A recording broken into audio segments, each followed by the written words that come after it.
বলছেন এই হাদিস প্রমাণ করে ফাদাল্লাহ আলা জাওয়াজে নিকাহিল ইয়েতিমা, এই হাদিস প্রমাণ করে যে ইয়েতিম মেয়ের বিয়ে দেওয়া জায়েজ, বিয়ে দেবেন, কিন্তু বিয়ে দিতে অবিচার করবেন না, অবিচার করবেন না। ইয়েতিম মেয়ে আপনি লালন পালন করেছেন, এ মেয়েটি যদি আপনার মেয়ে হইতো আর আপনি মারা যেতেন, আপনি কি পছন্দ করতেন যে সতীনের ওপর আমার মেয়ের বিয়ে হোক? চাইবেন না আজকালকার জামানায়। তা আপনি একটা মেয়েকে, আপনার বয়স 50-60 হয়ে গেছে, এতিম মেয়ে, এর অসহায়তা আকে আপনি এর অপব্যবহার করে আপনি হয়তো বিয়ে করে ফেলেন, অথবা একটা বুড়োর সাথে বিয়ে দিয়ে দিলেন, অথবা একটা অযোগ্যের সাথে বিয়ে দিয়ে দিলেন। হ্যাঁ, খেয়ানত করলেন। একটা ফকির, খাওয়াইতে পারবে না, এর বাড়ি নেই, ঘর নেই, থাকার জায়গা নেই, তার সাথে বিয়ে দিলেন। না না না, আমানত, যে আমানত আপনার কাঁধে রয়েছে, যে এতিমের দেখাশোনা করছেন, তার দায়িত্ব বিশেষ করে। এটা সাধারণত আমাদের দেশে মামার দায়িত্বে থাকে, অথবা চাচার দায়িত্বে থাকে, এরকম সাধারণত। এরপরে অন্য কেউ হইতে পারে।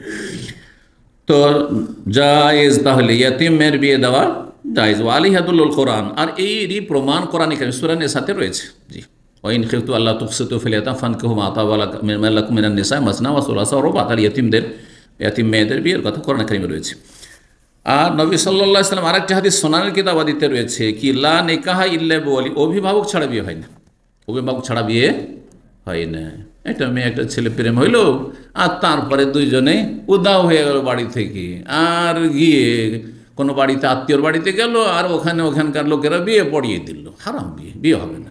অথবা গেল কোর্টে গেল, আর যাওয়ার পরে একটা উকিল ধরলো, অ্যাফিডেভিট করে নিল বিয়ের, অথবা কোনো কাজীকে ধরলো, আর কাজী কিছু পয়সা পাবে, বিয়ে পড়িয়ে দিল। হারাম বিয়ে। যে বিয়ে পড়াবে সেও হারাম কাজ করলো, আর যারা বিয়ে করলো তারা হারাম কাজ করলো, এবং জিনা হবে। বিয়ে নাই, এটা বিয়ে নয়।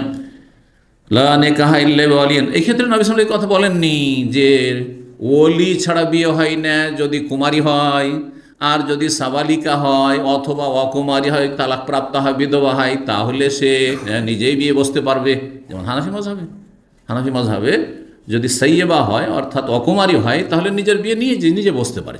এই ফতোয়া ভুল, সেই ফতোয়া নয়, এবং এতে মেয়েরা ক্ষতিগ্রস্ত এতে। রাসূলুল্লাহ সাল্লাল্লাহু আলাইহি ওয়াসাল্লামের হাদিস সকল শ্রেণীর মেয়েদেরকে শামিল।